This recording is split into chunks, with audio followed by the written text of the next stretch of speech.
Un hombre disfrazado avanza por un camino nocturno. Su nombre alguna vez hizo temblar ejércitos. Ahora solo le queda el miedo. Lleva días sin comer. No duerme. Cada vez que cierra los ojos ve la misma imagen. Miles de lanzas filisteas brillando al amanecer como serpientes de metal. Y sabe que está solo, completamente solo, porque Dios no le responde. Ese hombre es Saúl, el primer rey de Israel, el ungido, el elegido, el que una vez fue transformado por el Espíritu del Señor. Y esta noche va a hacer algo que él mismo había prohibido bajo pena de muerte. Va a buscar a una medium. Va a cruzar una línea que no debería cruzar, una línea que lo llevará a su fin. Y lo que encontrará al otro lado cambiará para siempre la manera en que entendemos el mundo invisible. Porque lo que sucedió en Endor no fue un simple engaño, no fue teatro espiritual.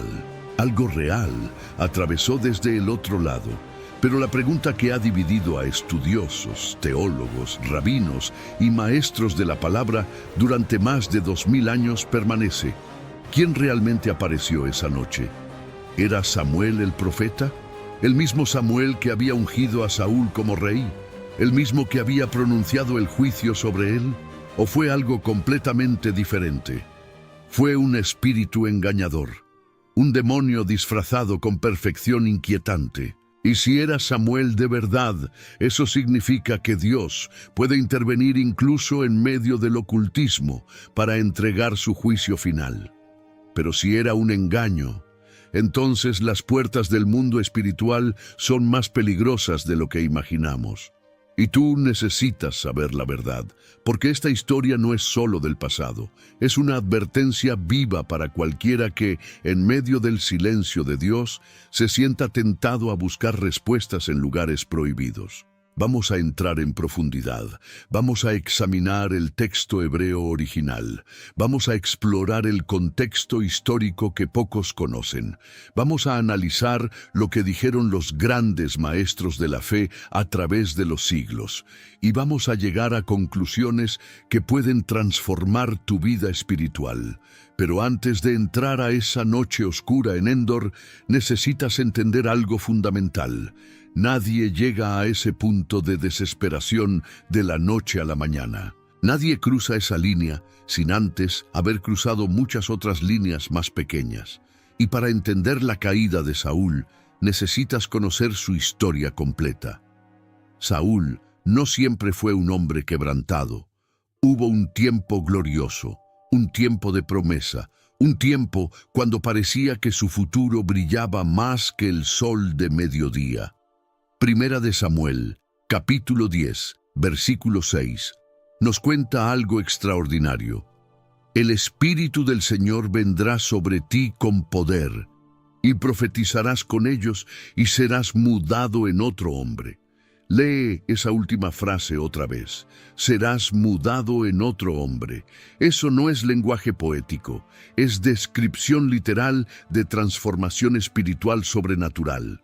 Saúl iba a ser cambiado desde adentro. Su corazón iba a ser renovado, su mente iba a ser iluminada, su espíritu iba a ser fortalecido por el poder del Espíritu de Dios. Y sucedió exactamente como Samuel profetizó. Primera de Samuel, capítulo 10, versículos 9 al 11, cuenta que Dios le mudó su corazón. Y el Espíritu de Dios vino sobre él con poder, y profetizó entre los profetas. La gente que lo conocía quedó asombrada. Este era el mismo Saúl que había crecido entre ellos, pero ahora estaba profetizando bajo el poder del Espíritu de Dios. Era literalmente otro hombre, y cuando llegó el momento de presentarlo públicamente como rey, Saúl mostró algo que revela cuán profunda era su humildad inicial. Se escondió. Primera de Samuel, capítulo 10, versículo 22, dice que cuando lo buscaron para proclamarlo rey, estaba escondido entre el equipaje. El futuro rey de Israel estaba tan abrumado por la responsabilidad que se ocultó. No estaba buscando el trono, no estaba compitiendo por poder. Estaba genuinamente intimidado por el llamado. Era el comienzo perfecto. Tenía el respaldo de Dios, tenía el apoyo del pueblo, tenía humildad en el corazón, tenía el poder del Espíritu, tenía todo lo necesario para ser un rey extraordinario. Pero entonces comenzó el descenso, y como sucede con tantas tragedias espirituales, comenzó con algo que parecía pequeño. La primera prueba real llegó poco después de su coronación. Los filisteos se estaban preparando para atacar a Israel con una fuerza masiva. Y cuando los israelitas vieron ese ejército, el pánico se apoderó de ellos. Y Saúl estaba esperando a Samuel, porque Samuel le había dado instrucciones claras de esperar 7 días.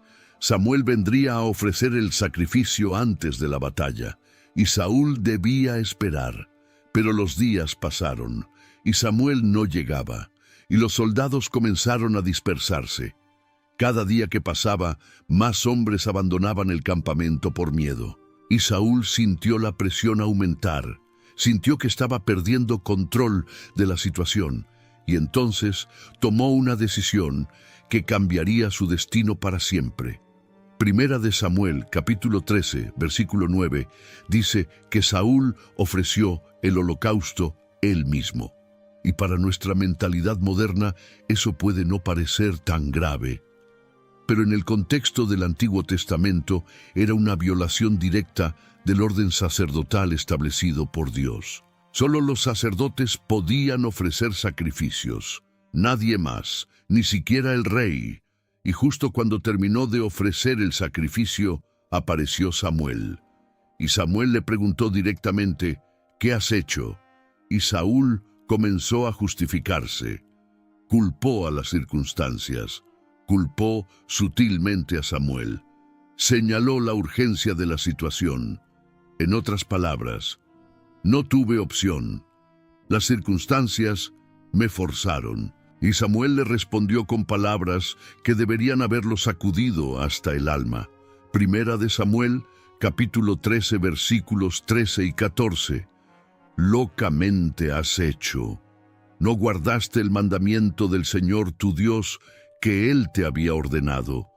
Pues ahora el Señor hubiera confirmado tu reino sobre Israel para siempre, mas ahora tu reino no será duradero. El Señor se ha buscado un varón conforme a su corazón. Saúl acababa de perder su dinastía. Su reino no continuaría a través de sus hijos, todo por un acto de impaciencia. Dios ya había comenzado a buscar a otro hombre, un hombre conforme a su corazón. Y ese hombre era David. Esta no fue solo una prueba de obediencia ritual, era una prueba de confianza. Dios estaba preguntando, ¿confías en mí lo suficiente para obedecer incluso cuando las circunstancias se ven imposibles? Y Saúl falló esa prueba. Demostró que confiaba más en su propio juicio que en la palabra de Dios. Pero lo trágico es que Saúl no se arrepintió. No hubo quebrantamiento genuino. Solo siguió adelante como si nada hubiera pasado, como si una sentencia profética pudiera ignorarse sin consecuencias. Y esa es la primera lección devastadora. Cuando Dios te confronta con tu pecado y tú decides minimizarlo o ignorarlo, estás activando un proceso de endurecimiento espiritual que puede llevarte a lugares que nunca imaginaste. Pasaron algunos años, y entonces vino la prueba mucho mayor, una prueba que sería irreversible. Dios le habló a Saúl a través de Samuel con una orden específica. Era tiempo de ejecutar juicio sobre Amalek. Y para entender la gravedad de esto, necesitas conocer la historia completa. Los amalecitas eran descendientes de Amalek, nieto de Esaú, y habían cometido un acto de cobardía y crueldad tan vil que Dios mismo había jurado borrar su memoria de debajo del cielo. Cuando Israel salía de Egipto, después de 430 años de esclavitud, estaban cansados, sedientos, con mujeres y niños, con ancianos que apenas podían caminar, y en ese estado de vulnerabilidad absoluta, los amalecitas los atacaron. No enfrentaron a los soldados al frente, atacaron por la espalda, mataron a los débiles, a los ancianos, a los niños. Era el tipo de cobardía que revela un corazón completamente corrupto, y Dios había decretado juicio sobre ellos. Deuteronomio capítulo 25 versículos 17 al 19 registra la orden. Cuando el Señor te haya dado descanso, borrarás la memoria de Amalek de debajo del cielo. No lo olvides. Y ahora, en los días de Saúl, Dios dijo: ha llegado el momento. Samuel vino a Saúl con el mensaje directo. Primera de Samuel, capítulo 15, versículo 3. Ve pues, y hiere a Amalek, y destruye todo lo que tiene, y no te apiades de él. Mata a hombres, mujeres, niños, y aun los de pecho, vacas, ovejas, camellos y asnos. La orden era total, absoluta, sin espacio para interpretación. Destruye todo, no dejes nada vivo, es juicio completo. Y Saúl reunió al ejército, marchó contra Amalek y ganó una victoria decisiva. Pero entonces Saúl hizo algo que reveló cuán profundo era su problema espiritual. Tomó decisiones selectivas sobre qué obedecer y qué ignorar. Primera de Samuel capítulo 15 versículo 9. Y Saúl y el pueblo perdonaron a Agag, y a lo mejor de las ovejas y del ganado mayor, de los animales engordados, de los carneros y de todo lo bueno, y no lo quisieron destruir. Mas todo lo que era vil y despreciable, destruyeron. Perdonaron al rey Agag, guardaron lo mejor del ganado, las mejores ovejas, los mejores bueyes, y destruyeron solo lo que consideraban sin valor. Obedecieron parcialmente, selectivamente. Convirtieron un mandato absoluto en una sugerencia flexible. ¿Por qué lo hicieron? El texto nos da una pista. Primera de Samuel, capítulo 15, versículo 12, dice que Saúl se levantó un monumento. Estaba buscando gloria humana. Quería ser celebrado, quería impresionar al pueblo. Era orgullo espiritual disfrazado de devoción religiosa. Y cuando Samuel escuchó lo que había pasado, la palabra del Señor vino a él. Primera de Samuel, capítulo 15, versículo 11. Me pesa haber puesto por rey a Saúl, porque se ha vuelto de en pos de mí y no ha cumplido mis palabras. Y Samuel lloró toda la noche, de dolor genuino, porque había visto el potencial de Saúl y ahora veía el desperdicio monumental de ese potencial. A la mañana siguiente, Samuel fue a confrontar a Saúl. Y lo que sucedió en esa confrontación es una de las escenas más reveladoras de toda la Escritura sobre la naturaleza del autoengaño espiritual. Cuando Samuel llegó, Saúl lo saludó con alegría, con una sonrisa, con confianza total. Primera de Samuel, capítulo 15, versículo 13. Vino, pues, Samuel a Saúl, y Saúl le dijo: Bendito seas tú del Señor, yo he cumplido la palabra del Señor. Yo he cumplido la palabra del Señor. Saúl realmente lo creía. Había racionalizado su desobediencia tanto tiempo que en su propia mente había obedecido. Y esa es una de las trampas más peligrosas del autoengaño. Cuando racionalizas tu desobediencia tanto tiempo, eventualmente empiezas a creerla. Y entonces Samuel hizo una pregunta devastadoramente simple. Primera de Samuel, capítulo 15, versículo 14. Pues qué balido de ovejas es este que yo oigo con mis oídos, y qué bramido de vacas es el que yo oigo. Era una pregunta aplastante. Si destruiste todo como Dios ordenó, ¿por qué escucho animales? La evidencia de su desobediencia estaba bramando a su alrededor. Y Saúl intentó justificarse de nuevo. Dijo que el pueblo había guardado lo mejor para sacrificarlo al Señor. Nota la estrategia. Primero, cambia de primera persona a tercera. El pueblo guardó. Está desplazando la responsabilidad. Segundo, espiritualizó la desobediencia para sacrificarlas al Señor tu Dios, como si Dios necesitara sacrificios robados. Y Samuel, cansado de las excusas, pronunció palabras que cada creyente debería memorizar. Primera de Samuel, capítulo 15, versículos 22 y 23. ¿Acaso se complace el Señor tanto en los holocaustos y víctimas como en que se obedezca a las palabras del Señor? Ciertamente el obedecer es mejor que los sacrificios y el prestar atención que la grasa de los carneros, porque como pecado de adivinación es la rebelión, y como ídolos e idolatría la obstinación. Por cuanto tú desechaste la palabra del Señor, Él también te ha desechado para que no seas rey. Dios no quiere rituales externos, sino obediencia interna. No quiere ceremonias religiosas sin corazones sometidos.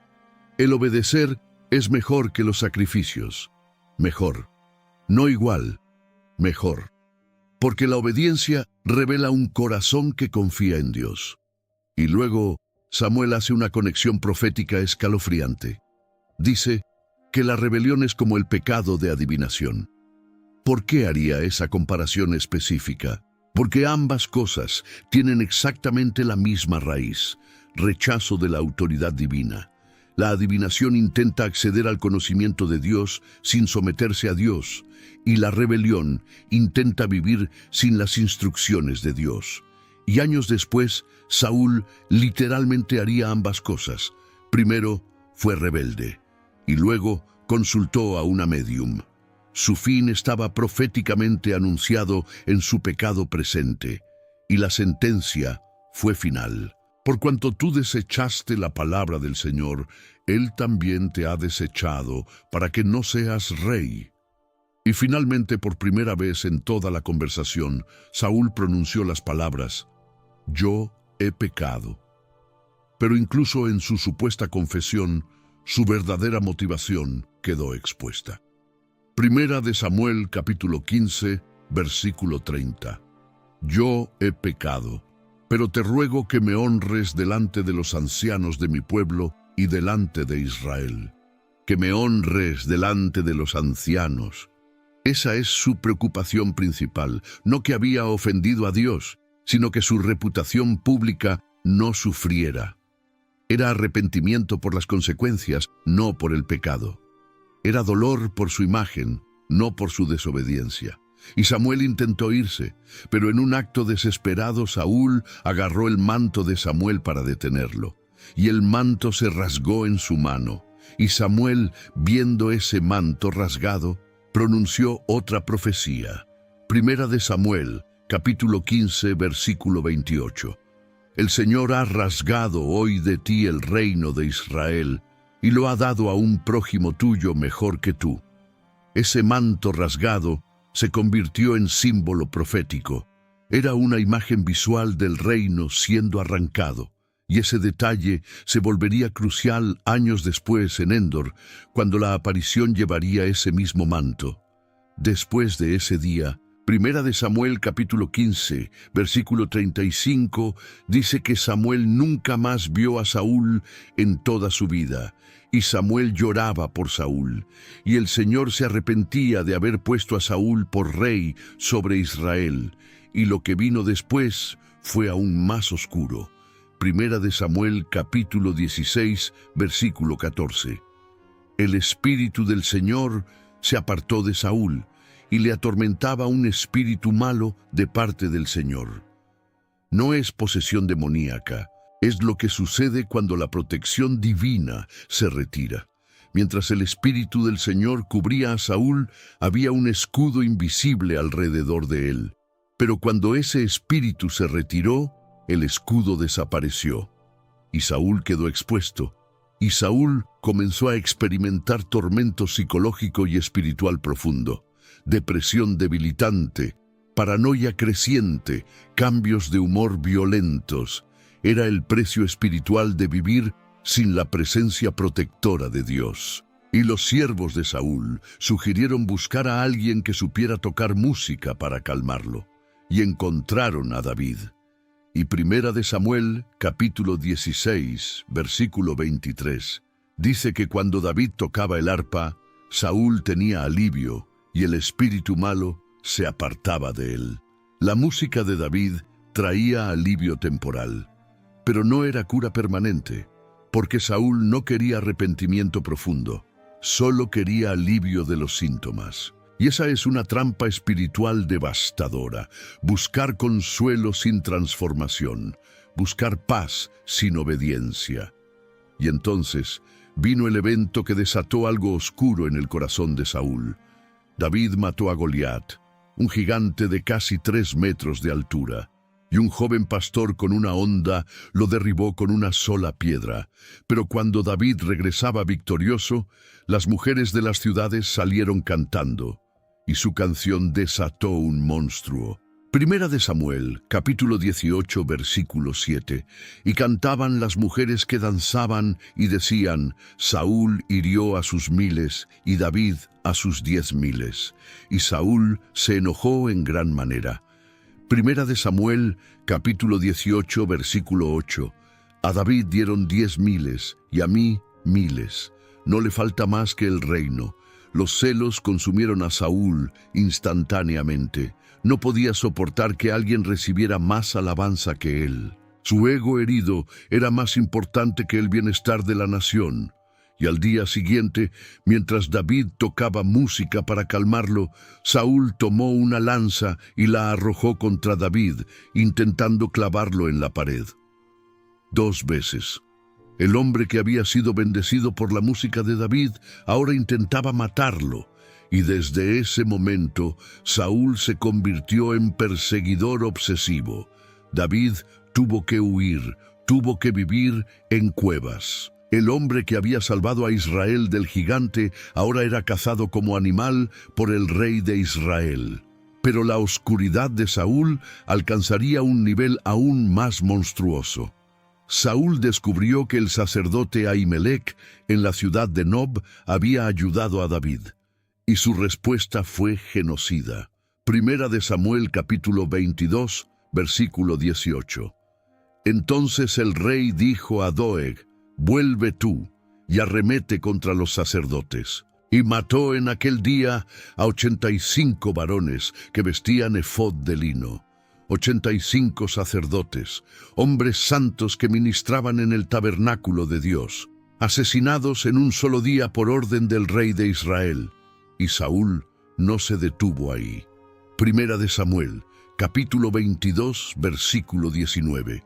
Y a Nob, ciudad de los sacerdotes, hirió a filo de espada, así a hombres como a mujeres, niños y aún los de pecho.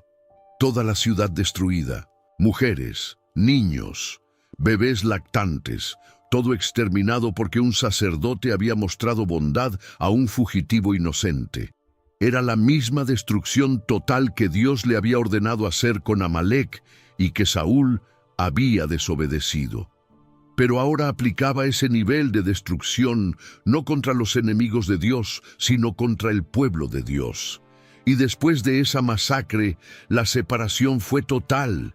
Samuel nunca más lo vio, y Saúl quedó sin voz profética, sin dirección divina, sin mediador entre él y el cielo.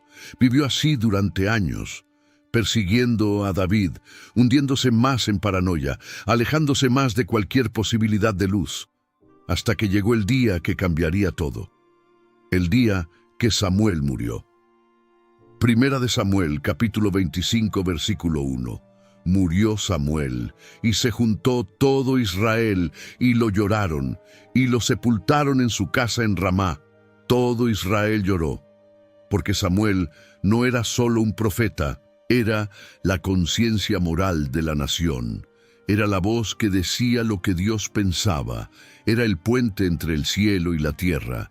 Y cuando murió, ese puente desapareció. Para Israel fue una pérdida nacional devastadora, pero para Saúl fue algo mucho peor. Era la pérdida de su última conexión posible con Dios, porque aunque Samuel había cortado comunicación con él, al menos Samuel estaba vivo. Al menos existía la posibilidad teórica de reconciliación. Pero ahora esa posibilidad estaba muerta y enterrada en Ramá. Y poco después de la muerte de Samuel, los filisteos volvieron. Se reunieron en Sunem con un ejército masivo. Y para entender el terror que Saúl sintió, necesitas entender quiénes eran los filisteos. Los filisteos no eran simplemente otro pueblo enemigo, eran la superpotencia militar de la región. Tenían tecnología superior y tenían algo que les daba una ventaja estratégica casi insuperable: el monopolio absoluto del hierro. Primera de Samuel, capítulo 13, versículos 19 y 20. Y en toda la tierra de Israel no se hallaba herrero, porque los filisteos habían dicho: para que los hebreos no hagan espada o lanza. Israel no tenía industria de armas, no podían fabricar espadas de hierro. Los filisteos controlaban completamente la tecnología militar más importante de la época. Entonces, cuando Saúl miró desde las montañas y vio ese ejército filisteo, no solo vio soldados, vio armamento superior de hierro, vio lanzas que podían atravesar los escudos de bronce de Israel como si fueran papel. Vio una máquina militar profesional contra un ejército que básicamente peleaba con herramientas mejoradas. Y por primera vez en toda su vida militar, Saúl sintió terror paralizante absoluto. Primera de Samuel, capítulo 28, versículo 5. Y cuando vio Saúl el campamento de los filisteos, tuvo miedo y se turbó su corazón en gran manera. No era nerviosismo normal, era terror existencial, era el miedo de un hombre que sabía que estaba completamente solo, que no tenía profeta, que no tenía sacerdote legítimo, y peor aún, que no tenía a Dios. Y en ese momento de pánico total, Saúl hizo lo que cualquier persona desesperada haría. Intentó buscar a Dios. Primera de Samuel, capítulo 28, versículo 6. Y consultó Saúl al Señor, pero el Señor no le respondió ni por sueños, ni por Urim, ni por profetas.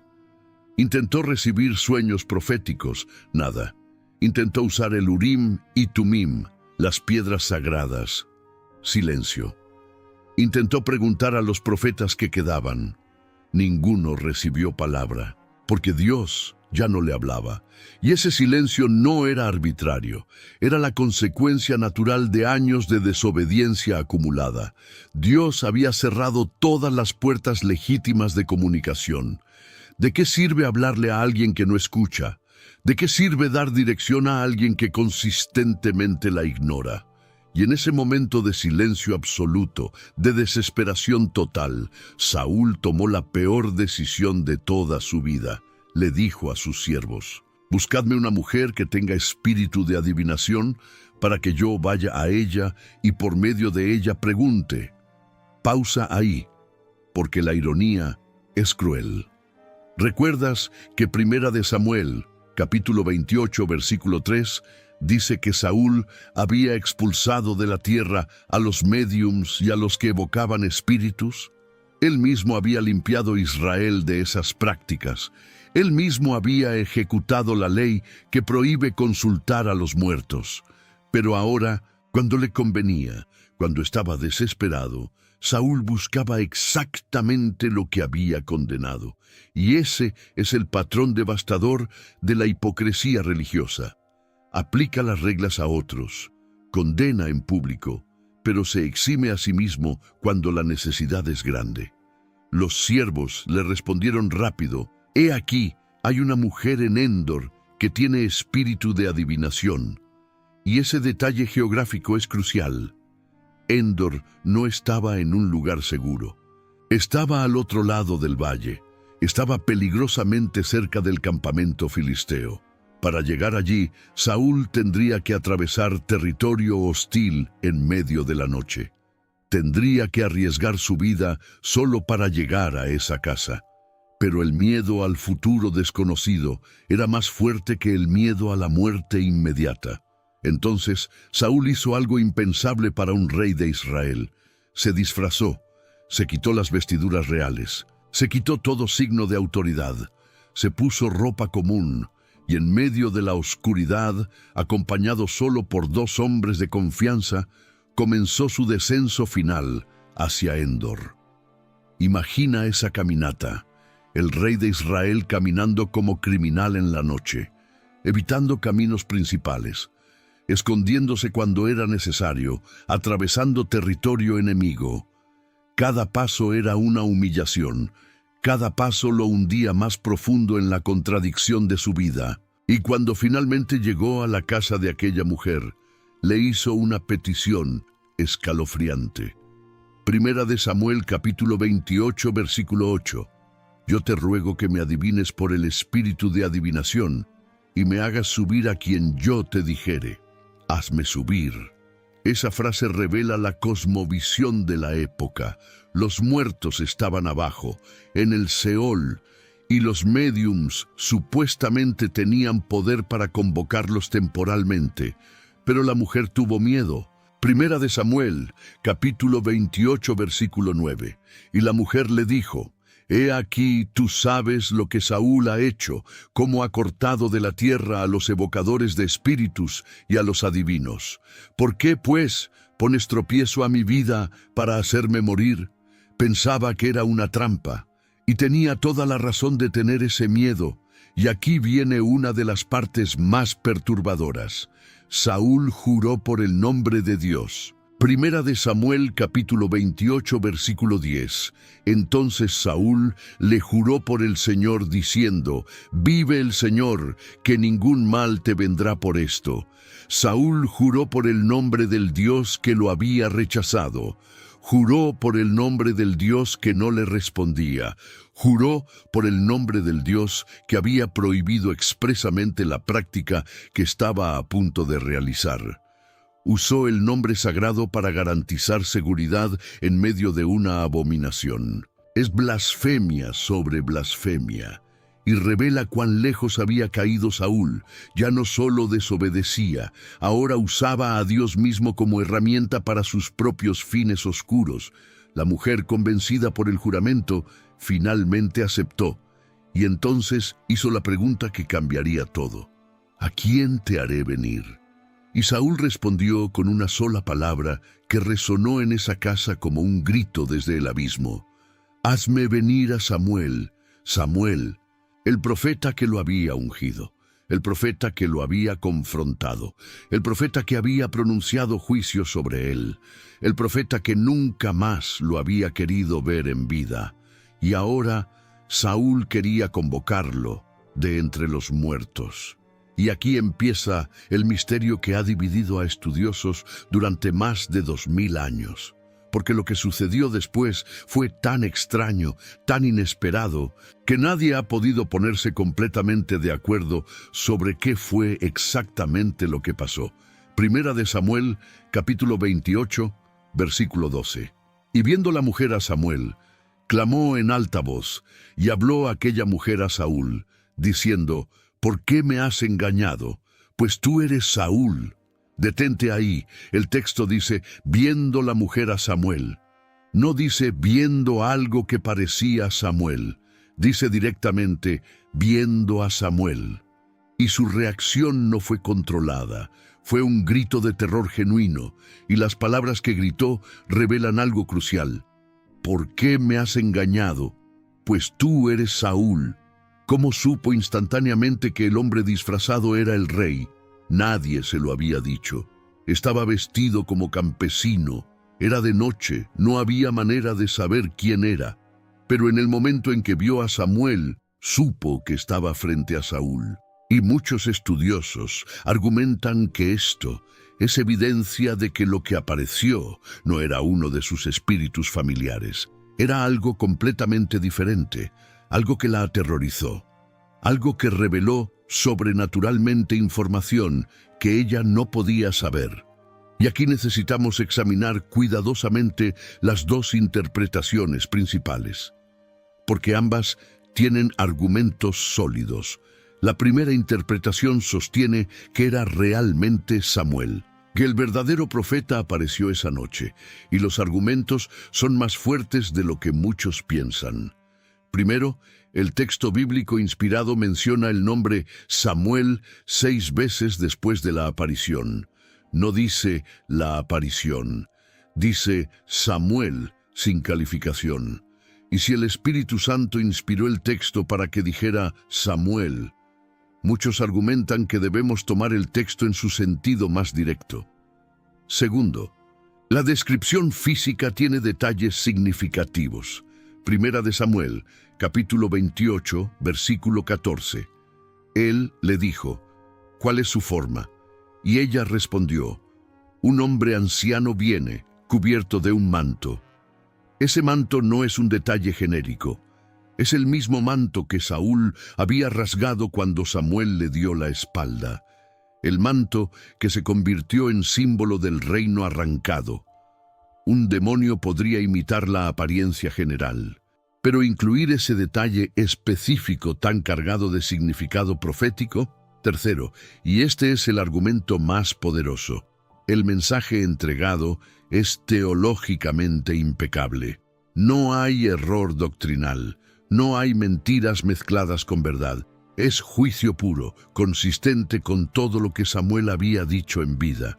Primera de Samuel, capítulo 28, versículos 16 al 19, registra el intercambio. Saúl habla, estoy muy angustiado, pues los filisteos pelean contra mí, y Dios se ha apartado de mí, y no me responde más, ni por medio de profetas, ni por sueños. Por esto te he llamado, para que me declares qué he de hacer. Y la respuesta es devastadora. ¿Y para qué me preguntas a mí, si el Señor se ha apartado de ti y es tu enemigo? El Señor ha hecho como habló por medio de mí, pues el Señor ha quitado el reino de tu mano y lo ha dado a tu compañero, a David. Como tú no obedeciste la voz del Señor, ni cumpliste el ardor de su ira contra Amalec, por eso el Señor te ha hecho esto hoy. Y el Señor entregará a Israel también contigo en manos de los filisteos, y mañana estarás tú y tus hijos conmigo. Analiza esa profecía. Confirma que Dios se ha apartado de Saúl. Dice que Dios se ha convertido en enemigo. Reafirma la profecía anterior sobre la pérdida del reino. Identifica la causa. Desobediencia en Amalec. Anuncia el cumplimiento inmediato. Mañana morirás. Si esto fuera un demonio, esperarías mentiras mezcladas con verdad, o falsas esperanzas. Pero no hay nada de eso. Es verdad teológica pura, confirmación de revelación previa, juicio consistente con todo lo que Dios ya había dicho. Los demonios son mentirosos. Jesús dijo en Juan capítulo 8, versículo 44, que el diablo es mentiroso y padre de mentira. Entonces un demonio perfectamente consistente con la verdad teológica es una contradicción. Por eso maestros como Juan Crisóstomo del siglo IV argumentó que era Samuel de verdad, y eruditos modernos como Gleason Archer y Norman Geisler han defendido que Dios en su soberanía permitió que el verdadero Samuel apareciera. Su argumento es que Dios puede intervenir incluso en medio de prácticas prohibidas cuando decide hacerlo para cumplir sus propósitos soberanos, no porque apruebe la práctica, sino porque su voluntad no puede ser bloqueada ni siquiera por el pecado humano. Pero hay otra corriente igualmente fuerte que rechaza completamente esa interpretación, y sus argumentos tampoco son débiles. El primer argumento es teológico. Dios había prohibido expresamente consultar a los muertos. Deuteronomio capítulo 18, versículos 10 al 12, dice que es abominación para con el Señor cualquiera que consulte a los muertos. ¿Cómo puede Dios llamar algo abominación y luego usarlo como canal de revelación? ¿No sería eso una contradicción moral? Quienes sostienen esta postura argumentan que Dios jamás validaría con su presencia una práctica que Él llama detestable. El segundo argumento señala que Saúl nunca vio directamente a Samuel. Primera de Samuel, capítulo 28, versículo 14, dice que Saúl entendió que era Samuel basándose solo en la descripción de la médium. Entendió, no vio, asumió, dedujo. Y si todo tu conocimiento viene de la palabra de una médium profesional, toda la experiencia puede ser una ilusión demoníaca perfectamente orquestada. Y los espíritus malignos son observadores milenarios. Han visto profetas durante décadas, conocen voces, conocen gestos, conocen detalles, pueden imitar con precisión inquietante y también conocen las profecías previas. Entonces, repetir esas profecías no es evidencia de autenticidad, es reciclaje inteligente de información ya revelada. El tercer argumento señala imprecisiones sutiles. Samuel dijo: «Mañana estarás tú y tus hijos conmigo». Pero Isboset, uno de los hijos de Saúl, sobrevivió y reinó después según Segunda de Samuel, capítulo 2, versículo 10. Entonces la profecía no se cumplió literalmente en todos los detalles. Esta interpretación fue defendida vigorosamente por Martín Lutero y Juan Calvino. Calvino argumentó que los muertos están en reposo esperando la resurrección y que todo el episodio fue engaño satánico, y añaden un argumento pastoral crucial. Si aceptas que era Samuel, estás validando que la necromancia tiene poder real, y eso abre una puerta peligrosa para personas en duelo que podrían buscar médiums. Entonces, ¿quién tiene razón?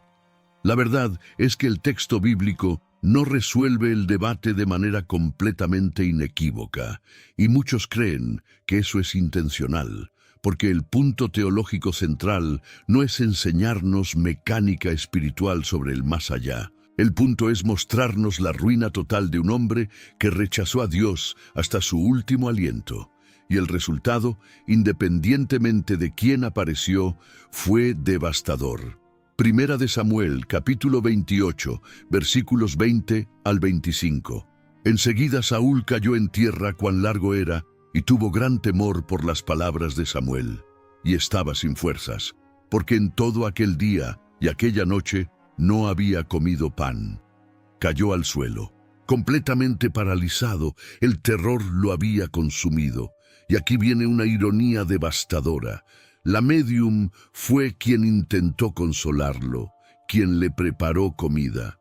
Una mujer que Saúl había jurado ejecutar mostró más compasión que el Dios que había rechazado.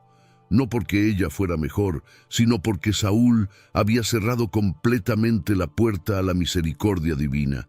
Y Saúl comió, sin apetito, como un condenado que acepta su última comida, porque ya sabía que iba a morir. Y luego se fue en la oscuridad, caminando de regreso como un muerto viviente. Y días después vino el cumplimiento, la batalla final. Primera de Samuel, capítulo 31, describe ese día con brevedad brutal. Versículo 1. Los filisteos, pues, pelearon contra Israel, y los de Israel huyeron delante de los filisteos y cayeron muertos en el monte de Gilboa. Versículo 2. Y siguiendo los filisteos a Saúl y a sus hijos, mataron a Jonatán, a Abinadab y a Malquisúa, hijos de Saúl. Los hijos cayeron uno por uno, Jonatán primero, el hombre íntegro, el amigo de David, el hijo que hubiera sido un gran rey, murió por las decisiones de su padre. Versículo 3. Y arreció la batalla contra Saúl, y le alcanzaron los flecheros, y tuvo gran temor de los flecheros. Los arqueros lo encontraron. Sus flechas perforaron su armadura. Saúl estaba gravemente herido. La profecía se estaba cumpliendo. Versículos 4 y 5. Entonces dijo Saúl a su escudero: «Saca tu espada y traspásame con ella, para que no vengan estos incircuncisos y me traspasen y me escarnezcan». Mas su escudero no quería porque tenía gran temor. Entonces tomó Saúl su propia espada y se echó sobre ella. Le pidió a su escudero que lo matara, no por misericordia, sino para evitar humillación. Su preocupación final no era su alma, era su reputación, y su escudero se negó. Entonces Saúl tomó su propia espada y se arrojó sobre ella. Suicidio. Esa es la imagen final del primer rey de Israel, el hombre que alguna vez fue ungido por el Espíritu, el hombre que podría haber fundado una dinastía eterna, muriendo por su propia mano, rodeado de los cadáveres de sus hijos. Y esa muerte no fue accidente. Fue la consecuencia directa, inevitable, inexorable de una vida de desobediencia acumulada. Primera de Crónicas, capítulo 10, versículos 13 y 14. Así murió Saúl por su rebelión, con que prevaricó contra el Señor, contra la palabra del Señor, la cual no guardó, y porque consultó a una adivina y no consultó al Señor. Por esta causa Dios lo entregó a la muerte y traspasó el reino a David, hijo de Isaí. Ahí está la conclusión bíblica. Saúl murió por dos razones conectadas. Primera, no guardó la palabra del Señor. Segunda, consultó a una adivina, y nota algo crucial. No dice Saúl murió porque fue engañado. Dice que murió porque consultó, porque buscó, porque abrió la puerta. El pecado no fue ser engañado. El pecado fue ir a donde nunca debió ir. Y ahora viene la aplicación para tu vida. Porque este pasaje no está en la Biblia solo para satisfacer curiosidad histórica. Está ahí como advertencia viva para cada generación que enfrenta el silencio de Dios. Porque en algún momento de tu vida experimentarás algo de lo que Saúl experimentó. Habrá momentos donde ores y parezca que el cielo no responde, donde clames y sientas solo vacío, donde busques dirección y encuentres solo silencio. Y en esos momentos, la tentación será buscar atajos, de abrir puertas que Dios cerró por una razón. Y la justificación será siempre similar. Necesito respuestas ahora, no puedo esperar, la situación es urgente y Dios no me responde. Pero el silencio de Dios no es abandono, no es indiferencia, es respuesta, es una invitación al examen del corazón, es un espacio para arrepentimiento genuino, es una pausa que te obliga a revisar tu vida, tus prioridades, tu obediencia. Porque Dios no responde a la manipulación espiritual, no responde a la religiosidad vacía, responde a la humildad genuina, a corazones quebrantados, a espíritus contritos. Cuando alguien en medio del silencio de Dios decide buscar atajos prohibidos, está diciendo, prefiero cualquier voz antes que quebrantar mi orgullo, prefiero abrir puertas peligrosas antes que arrepentirme de verdad. Y esa fue la tragedia de Saúl. No murió porque Dios lo abandonara primero. Murió porque rechazó consistentemente el único camino que lo habría salvado. La obediencia humilde, el arrepentimiento sincero, el quebrantamiento real. Pero déjame mostrarte el contraste, porque hay otro hombre que también experimentó el silencio de Dios. También sintió miedo, también enfrentó enemigos superiores, también estuvo desesperado, pero ese hombre respondió diferente. Ese hombre era David. Salmo 34, versículo 6. Este pobre clamó y le oyó el Señor y lo libró de todas sus angustias. David también tuvo momentos donde el cielo parecía cerrado, pero en lugar de buscar atajos, David hacía algo diferente. Lloraba en la presencia de Dios, ayunaba, clamaba con desesperación honesta, escribía salmos de angustia brutal, pero nunca cruzó la línea prohibida. Lee el Salmo 51. Es brutal en su honestidad. Versículos 1 y 2. Ten piedad de mí, oh Dios, conforme a tu misericordia, conforme a la multitud de tus piedades, borra mis rebeliones. Lávame más y más de mi maldad, y límpiame de mi pecado. Eso es quebrantamiento genuino, humildad sin máscaras, arrepentimiento sin excusas, y esa es la diferencia fundamental. Saúl quería respuestas sin arrepentimiento, quería dirección sin sumisión, quería bendición sin obediencia. David quería a Dios mismo más que respuestas, quería comunión más que dirección, quería relación más que resultados, y esa diferencia determinó sus destinos eternos. Entonces, si estás pasando por un momento donde sientes que Dios está en silencio, si has orado sin respuesta aparente, no busques atajos, no abras puertas que Dios cerró por tu protección. Isaías, capítulo 8, versículo 19. Y si os dijeren, preguntad a los encantadores y a los adivinos que susurran hablando, responded, ¿no consultará el pueblo a su Dios? ¿Consultará a los muertos por los vivos? Esa pregunta destroza toda justificación. ¿Por qué consultar a los muertos cuando puedes consultar al Dios vivo? ¿Por qué buscar respuestas en tinieblas cuando la luz está disponible? Y aquí está la verdad final. No importa si lo que apareció en Endor era Samuel o un espíritu engañador, porque el resultado fue el mismo. Saúl murió sin esperanza, murió sin arrepentimiento, murió sin restauración, y murió porque buscó en el lugar equivocado, porque hay algo peor que no recibir respuesta de Dios, y es recibir respuesta de otra fuente. Hay algo más peligroso que el silencio de Dios, y es la voz del engaño disfrazada de consejo espiritual. Entonces toma una decisión ahora. Si Dios parece estar en silencio, no huyas hacia Endor. No busques atajos prohibidos. En lugar de eso, corre hacia la cruz. Clama como David. Arrepiéntete como el hijo pródigo. Espera como Job. Confía como Abraham. Persevera como los profetas. Porque la historia de Saúl y la medium de Endor no es solo historia antigua. Es una advertencia para cada generación. Es un espejo que refleja las decisiones que tomamos cuando estamos desesperados. Es una bifurcación espiritual que todos enfrentamos. Y la decisión que tomes cuando Dios esté en silencio determinará si terminas como Saúl o como David. Si terminas destruido por tus propias decisiones o restaurado por la mano de Dios. Si terminas en Endor buscando tinieblas o en el lugar santísimo adorando en la luz. Que esta historia te despierte, que te aleje de cualquier camino peligroso y que te lleve de rodillas, con el corazón quebrantado, al único lugar donde puedes encontrar respuestas verdaderas y paz que sobrepasa todo entendimiento, los pies de Cristo. Porque Él es el camino, Él es la verdad, Él es la vida, y fuera de Él no hay luz verdadera. Solo tinieblas disfrazadas de sabiduría.